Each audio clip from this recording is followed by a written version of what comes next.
2026년 7월 20일 매일 성경입니다. 오늘 본문은 이사야 33:4-6 말씀입니다. 먼저 본문 말씀을 함께 읽겠습니다.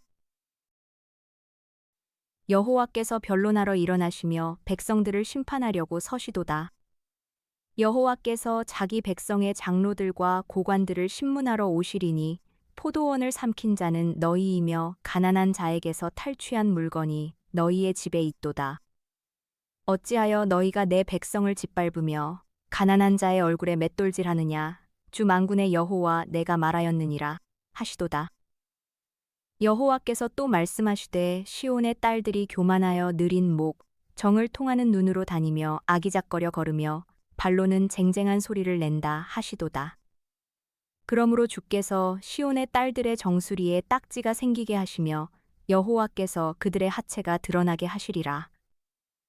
주께서 그날에 그들이 장식한 발목고리와 머리의 망사와 반달 장식과 귀고리와 팔목고리와 얼굴 가리개와 화관과 발목 사슬과 띠와 향압과 호심부와 반지와 코고리와 예복과 겉옷과 목도리와 손주머니와 손거울과 세마포 옷과 머리 수건과 너울을 제하시리니 그때에 썩은 냄새가 향기를 대신하고 노끈이 띠를 대신하고 대머리가 숱한 머리털을 대신하고 굵은 배 옷이 화려한 옷을 대신하고 수치스러운 흔적이 아름다움을 대신할 것이며 너희의 장정은 칼에 너희의 용사는 전란에 망할 것이며 그 성문은 슬퍼하며 곡할 것이요 시온은 황폐하여 땅에 앉으리라.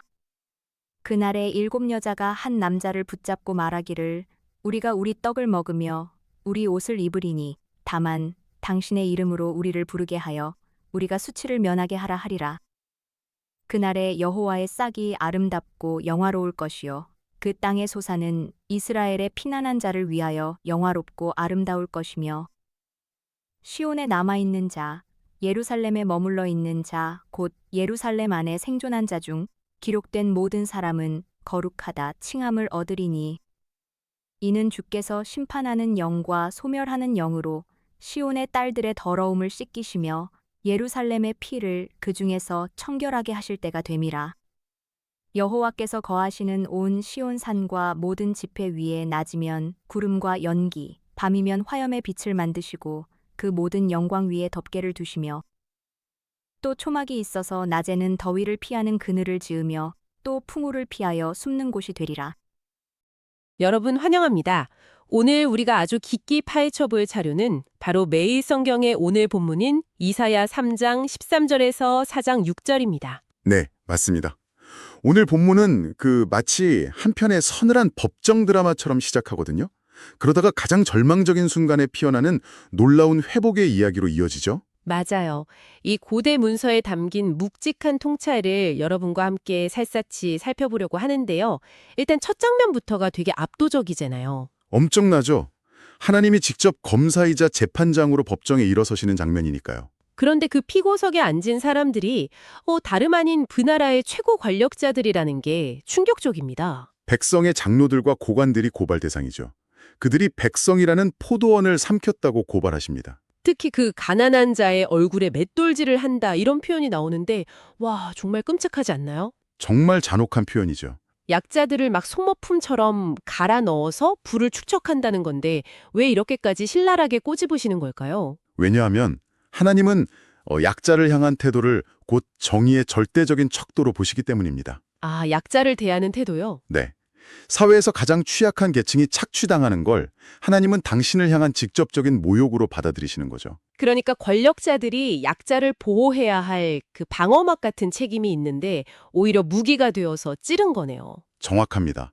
원래 하나님의 소유인 포도원을 망치고 개인의 창고를 채운 셈이니까 맹렬히 책망하실 수밖에 없는 상황인 거죠. 그런데 여기서 흐름이 살짝 바뀝니다. 심판의 화살이 정치 지도자들을 넘어서 부유한 상류층 여인들, 즉 시온의 딸들을 향하거든요. 네, 목을 길게 빼고 걷고 발목에서 막 쟁쟁 소리를 내는 그 여인들이죠. 그 향수랑 발목고리 같은 섬유 한 가지나 되는 화려한 장신구들이 쫙 나열되는데 사실 읽다 보면 갑자기 웬 패션 지적이지? 하는 생각도 들거든요.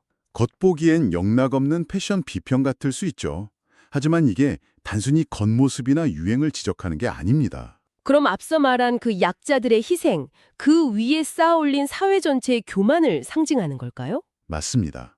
약자들의 얼굴에 맷돌질을 해서 짜낸 그 피 묻은 돈, 그게 물리적인 형태로 변환된 것이 바로 이 사치품들입니다. 아, 그러니까 그 화려함이 사실은 착취의 증거물이라는 거네요? 그래서 하나님이 그 장신구들을 모조리 다 벗기시겠다고 선언하시는 겁니다. 모조리요? 와, 향기 대신 썩은 냄새가 나고 머리털이 다 벗겨지는 수치를 당하게 된다고 나와 있죠? 네. 심지어 전쟁으로 남자가 귀해져서 7여자가 한 남자에게 매달려서 제발 수치만 면하게 해달라고 구걸할 정도로 완전히 추락하게 됩니다. 장신구가 벗겨진다는 게 결국 영적인 파산, 그리고 그들이 믿었던 허황된 안정감의 붕괴를 상징하는 거군요. 스스로를 포장했던 부와 권력의 껍데기가 다 벗겨졌을 때 남는 인간의 그 진짜 비참한 민낯이 낱낱이 드러나는 순간입니다. 그렇게 모든 것이 다 박탈당하고 끝난 것 같은 폐허가 되잖아요. 그런데 본문이 4장으로 넘어가면 갑자기 분위기가 확 반전됩니다. 네, 맞아요. 심판 후에 드디어 여호와의 싹, 그러니까 어린 가지가 아름답고 영화롭게 피어납니다. 심지어 생존한 사람들, 그 남은 자들을 거룩하다고 부르시더라고요. 더 망해버린 잿더미 위에서 싹이라는 비유가 등장하는 게 참 신기해요. 거대한 나무, 즉 교만했던 국가 시스템이 심판으로 완전히 베어져 나간 그 죽음의 자리에서 비로소 하나님의 생명이 새롭게 시작된다는 걸 보여주는 거죠. 인간이 억지로 꿰맞춘 화려함이 아니라 죽음을 뚫고 나온 생명 그 자체가 진짜 아름다움이라는 거네요. 게다가 하나님이 심판과 소멸의 영으로 예루살렘의 피를 다 씻어내십니다. 심판의 진짜 목적이 파멸이 아니라 정결과 회복이니까요. 결국 인간의 노력으로 얻을 수 없는 정결함을 하나님이 직접 주시는 거군요. 네, 모든 교만이 씻겨나간 빈자리에 과거 출애굽 때처럼 낮에는 구름 그리고 밤에는 불꽃으로 시온산을 덮어주십니다. 폭우를 피할 완벽한 피난처가 되어주시는 거네요. 인간의 장신구가 주지 못했던 진짜 보호 말이죠. 맞습니다. 하나님은 다시 그들 가운데 거하시면서 완벽한 덮개가 되어주신다는 놀라운 구원의 메시지입니다. 오늘 우리는 이사야 3장 13절에서 4장 6절 오늘 본문을 통해서 착취와 교만에 대한 하나님의 철저한 심판 그리고 그 뒤에 주어지는 씻어내심과 완전한 보호의 약속을 살펴봤습니다. 우리가 목숨 걸고 의지하던 물리적인 장신구들이 얼마나 취약하고 헛된 것인지 뼈저리게 느끼게 해주는 대목이죠. 맞습니다. 그래서 마지막으로 여러분께 이 도발적인 질문을 하나 던지고 싶습니다. 만약 오늘 당장 내가 평생 의지하며 치장했던 모든 물리적 장신구와 스펙이 싹 다 사라진다면 내 안에는 과연 거룩하게 남을 여호와의 싹이 자리하고 있을까요? 정말 깊이 고민해봐야 할 무거운 질문이네요. 여기에 덧붙여서 오늘날 우리가 너무나 당연하게 누리고 있는 현대판 장신구들, 그러니까 이 복잡한 글로벌 경제 시스템과 공급망 속에서 혹시 누군가의 희생을 갈아 넣어 만들어진 편리함을 내가 무심코 걸치고 있는 건 아닌지 그 보이지 않는 맷돌질에 대해서도 스스로 탐구해 보셨으면 좋겠습니다. 오늘 깊은 탐구는 여기까지입니다. 여러분 함께해 주셔서 감사합니다. 성경을 읽겠습니다. 잠언 25장에서 27장 말씀입니다. 이것도 솔로몬의 잠언이요 유다 왕 히스기야의 신하들이 편집한 것이니라. 이를 숨기는 것은 하나님의 영화요 이를 살피는 것은 왕의 영화니라. 하늘의 높음과 땅의 깊음 같이 왕의 마음은 헤아릴 수 없느니라. 은에서 찌꺼기를 제하라. 그리하면 장색에 쓸만한 그릇이 나올 것이요. 왕 앞에서 악한 자를 제하라. 그리하면 그의 왕위가 의로 말미암아 견고히 서리라. 왕 앞에서 스스로 높은 채하지 말며 대인들의 자리에 서지 말라. 이는 사람이 내게 이리로 올라오라고 말하는 것이 내 눈에 보이는 귀인 앞에서 저리로 내려가라고 말하는 것보다 나음이니라. 너는 서둘러 나가서 다투지 말라. 마침내 네가 이웃에게서 욕을 보게 될 때에 네가 어찌할 줄을 알지 못할까 두려우니라. 너는 이웃과 다투거든 변론만 하고 남의 은밀한 일은 누설하지 말라. 듣는 자가 너를 꾸짖을 터이요 또 내게 대한 악평이 내게서 떠나지 아니할까 두려우니라. 경우에 합당한 말은 아로 새기는 쟁반의 금 사관이라. 슬기로운 자의 책망은 청종하는 귀에 금 고리와 정금 장식이니라. 충성된 사자는 그를 보낸 이에게 마치 추수하는 날의 얼음 냉수 같아서 능히 그 주인의 마음을 시원하게 하느니라. 선물한다고 거짓 자랑하는 자는 비 없는 구름과 바람 같으니라. 오래 참으면 관원도 설득할 수 있나니 부드러운 혀는 뼈를 꺾느니라. 너는 꿀을 보거든 조카리만큼 먹으라 과식함으로 토할까 두려우니라. 너는 이웃집에 자주 다니지 말라. 그가 너를 싫어하며 미워할까 두려우니라. 자기의 이웃을 쳐서 거짓 증거하는 사람은 방망이요, 칼이요, 뾰족한 화살이니라. 환난 날에 진실하지 못한 자를 의뢰하는 것은 부러진 이와 위골된 발 같으니라. 마음이 상한 자에게 노래하는 것은 추운 날에 옷을 벗음 같고 소다 위에 식초를 부음 같으니라. 내 원수가 배고파하거든 음식을 먹이고 목말라 하거든 물을 마시게 하라. 그리 하는 것은 핀 숯을 그의 머리에 놓는 것과 일반이요 여호와께서 내게 갚아주시리라. 북풍이 비를 일으킴 같이 참소하는 혀는 사람의 얼굴에 분을 일으키느니라. 다투는 여인과 함께 큰 집에서 사는 것보다 움막에서 혼자 사는 것이 나으니라. 먼 땅에서 오는 좋은 기별은 목마른 사람에게 냉수와 같으니라. 의인이 악인 앞에 굴복하는 것은 우물이 흐려짐과 샘이 더러워짐과 같으니라. 꿀을 많이 먹는 것이 좋지 못하고 자기의 영예를 구하는 것이 헛되니라. 자기의 마음을 제어하지 아니하는 자는 성읍이 무너지고 성벽이 없는 것과 같으니라. 미련한 자에게는 영예가 적당하지 아니하니 마치 여름에 눈 오는 것과 추수 때에 비 오는 것 같으니라. 까닭 없는 저주는 참새가 떠도는 것과 제비가 날아가는 것 같이 이루어지지 아니하느니라. 말에게는 채찍이요 나귀에게는 재갈이요 미련한 자의 등에는 막대기니라. 미련한 자의 어리석은 것을 따라 대답하지 말라 두렵건대 너도 그와 같을까 하노라. 미련한 자에게는 그의 어리석음을 따라 대답하라 두렵건대 그가 스스로 지혜롭게 여길까 하노라. 미련한 자 편에 기별하는 것은 자기의 발을 베어버림과 해를 받음과 같으니라. 저는 자의 다리는 힘없이 달렸나니 미련한 자의 입의 잠언도 그러하니라. 미련한 자에게 영예를 주는 것은 돌을 물매에 매는 것과 같으니라. 미련한 자의 입의 잠언은 술 취한 자가 손에 든 가시나무 같으니라. 장인이 온갖 것을 만들지라도 미련한 자를 고용하는 것은 지나가는 행인을 고용함과 같으니라. 개가 그 토한 것을 도로 먹는 것 같이 미련한 자는 그 미련한 것을 거듭 행하느니라. 네가 스스로 지혜롭게 여기는 자를 보느냐 그보다 미련한 자에게 오히려 희망이 있느니라. 게으른 자는 길에 사자가 있다 거리에 사자가 있다 하느니라. 문짝이 돌저귀를 따라서 도는 것 같이 게으른 자는 침상에서 도느니라. 게으른 자는 그 손을 그릇에 넣고도 입으로 올리기를 괴로워하느니라. 게으른 자는 사리에 맞게 대답하는 사람 7보다 자기를 지혜롭게 여기느니라. 길로 지나가다가 자기와 상관없는 다툼을 간섭하는 자는 개의 귀를 잡는 자와 같으니라. 횃불을 던지며 화살을 쏘아서 사람을 죽이는 미친 사람이 있나니 자기의 이웃을 속이고 말하기를 내가 희롱하였노라 하는 자도 그러하니라. 나무가 다하면 불이 꺼지고 말쟁이가 없어지면 다툼이 쉬느니라. 숯불 위에 숯을 더하는 것과 타는 불에 나무를 더하는 것 같이 다툼을 좋아하는 자는 시비를 일으키느니라. 남의 말 하기를 좋아하는 자의 말은 별식과 같아서 뱃속 깊은 데로 내려가느니라. 온유한 입술의 악한 마음은 낮은 은을 입힌 톡이니라. 원수는 입술로는 꾸미고 속으로는 속임을 품나니 그 말이 좋을지라도 믿지 말 것은 그 마음에 7가지 가증한 것이 있음이니라. 속임으로 그 미움을 감출지라도 그의 악이 회중 앞에 드러나리라. 함정을 파는 자는 그것에 빠질 것이요 돌을 굴리는 자는 도리어 그것에 치이리라. 거짓말하는 자는 자기가 해한 자를 미워하고 아첨하는 입은 패망을 일으키느니라. 너는 내일 일을 자랑하지 말라. 하루 동안에 무슨 일이 일어날는지 네가 알 수 없음이니라. 타인이 너를 칭찬하게 하고 내 입으로는 하지 말며 외인이 너를 칭찬하게 하고 네 입술로는 하지 말지니라. 돌은 무겁고 모래도 가볍지 아니하거니와 미련한 자의 분노는 이 둘보다 무거우니라.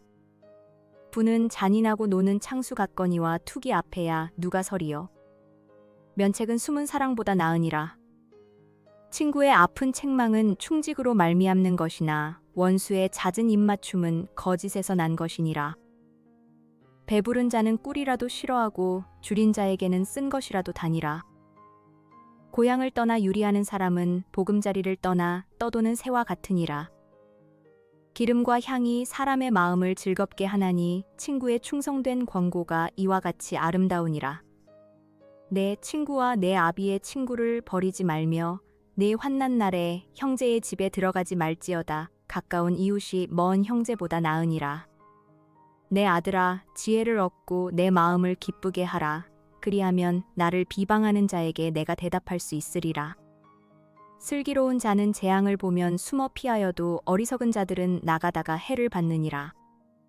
타인을 위하여 보증선자의 옷을 취하라. 외인들을 위하여 보증선자는 그의 몸을 볼모 잡을지니라. 이른 아침에 큰 소리로 자기 이웃을 축복하면 도리어 저주같이 여기게 되리라. 다투는 여자는 비 오는 날에 이어 떨어지는 물방울이라. 그를 제어하기가 바람을 제어하는 것 같고 오른손으로 기름을 움키는 것 같으니라. 철이 철을 날카롭게 하는 것 같이 사람이 그의 친구의 얼굴을 빛나게 하느니라. 무화과 나무를 지키는 자는 그 과실을 먹고 자기 주인에게 시중드는 자는 영화를 얻느니라. 물에 비치면 얼굴이 서로 같은 것 같이 사람의 마음도 서로 비치느니라. 스올과 아바도는 만족함이 없고 사람의 눈도 만족함이 없느니라. 도가니로 은을, 풀무로 금을, 칭찬으로 사람을 단련하느니라. 미련한 자를 곡물과 함께 절구에 넣고 공의로 찌을지라도 그의 미련은 벗겨지지 아니하느니라. 내 양떼의 형편을 부지런히 살피며 내 소떼에게 마음을 두라. 대저 재물은 영원히 있지 못하나니 면류관이 어찌 대대에 있으랴. 풀을 벤 후에는 새로 움이 돋나니 산에서 꼴을 거둘 것이니라. 어린 양의 털은 네 옷이 되며 염소는 밭을 사는 값이 되며 염소의 젖은 넉넉하여 너와 네 집의 음식이 되며 내 여종의 먹을 것이 되느니라. 오늘의 뉴스를 듣고 함께 기도하겠습니다. 이란이 미국의 공습에 대한 보복으로 중동의 미군 기지를 드론으로 공격해 미군 병사 2명이 숨지고 1명이 실종됐습니다. 미국은 이란에 대해 8일 연속 공습을 이어가며 주민들의 생활에 필수적인 담수화 시설 등을 타격했습니다. 호르무즈 해협이 봉쇄된 뒤 한국 유조선 한 척이 홍해를 거쳐 국내로 원유를 운송하고 있습니다. 같은 우회 항로를 이용한 한국 선박은 이번이 15번째이며 중동의 군사 충돌이 선박 안전과 에너지 운송에 영향을 주고 있습니다. 북한 외무상이 약 9개월 만에 러시아를 방문하면서 양국의 군사 협력이 더욱 강화될 수 있다는 관측이 나오고 있습니다. 우크라이나 전황이 악화하는 가운데 이루어진 이번 방문으로 동북아시아와 유럽의 안보 상황에 대한 우려가 커지고 있습니다. 일본 방위상이 핵무기 정책도 논의해야 한다고 말하면서 일본의 비핵 3원칙이 재검토될 가능성이 거론됐습니다. 비핵 3원칙은 핵무기를 보유하거나 제조하거나 일본 영토에 반입하지 않는다는 일본의 기존 정책입니다. 재난 수준의 여름 날씨가 이어지면서 대구와 경북 지역이 폭염과 기습폭우로 인한 인명피해 예방에 나섰습니다. 지방자치단체들은 최근 빈번해진 여름철 기후 상황을 재난으로 규정하고 피해를 줄이기 위한 비상근무 체계를 가동하고 있습니다. 오늘의 선교 소식으로는 예멘의 하드라마우트 지역을 중심으로 살아가는 약 6억 22만 명의 하드라미 아랍인을 소개합니다. 이들은 오랜 해상 무역과 이주를 통해 홍해 연안과 동아프리카, 동남아시아에도 흩어져 있으며 가족과 종교 공동체의 결속이 강하고 대부분 이슬람을 믿습니다. 예멘의 혼란과 이슬람 중심의 사회 환경으로 공개적인 복음 증언은 매우 위험하며 성경 일부와 사역 자료가 마련되어 있지만 예수님을 따르는 사람은 극히 적은 것으로 알려져 있습니다. 함께 기도합시다. 중동에서 이어지는 공습과 보복의 악순환을 멈춰주시고 관계국 지도자들이 민간인의 생명과 평화를 우선하며 진실한 협상에 나서도록 기도합시다. 호르무즈 해협과 홍해를 오가는 선박과 선원들을 보호하시고 전쟁으로 식량과 에너지 공급이 흔들려 가난한 이들이 더 큰 고통을 겪지 않도록 기도합시다. 북한과 러시아의 군사협력 확대와 일본의 핵무장 논의가 긴장을 높이지 않게 하시고 동북아시아의 나라들이 군축과 신뢰 회복의 길을 선택하도록 기도합시다. 폭염과 기습폭우로부터 주민과 현장 노동자, 노약자와 주거 취약계층을 지켜주시고 관계기관이 재난을 충실히 대비하고 신속히 대응하도록 기도합시다. 예멘과 세계 여러 지역에 흩어진 하드라미 아랍인에게 복음을 들을 만남을 허락하시고 소수 신자와 사역자들을 위험에서 지켜주시도록 기도합시다. 나라와 민족, 열방, 선교지와 섬기는 교회를 위해 기도합시다.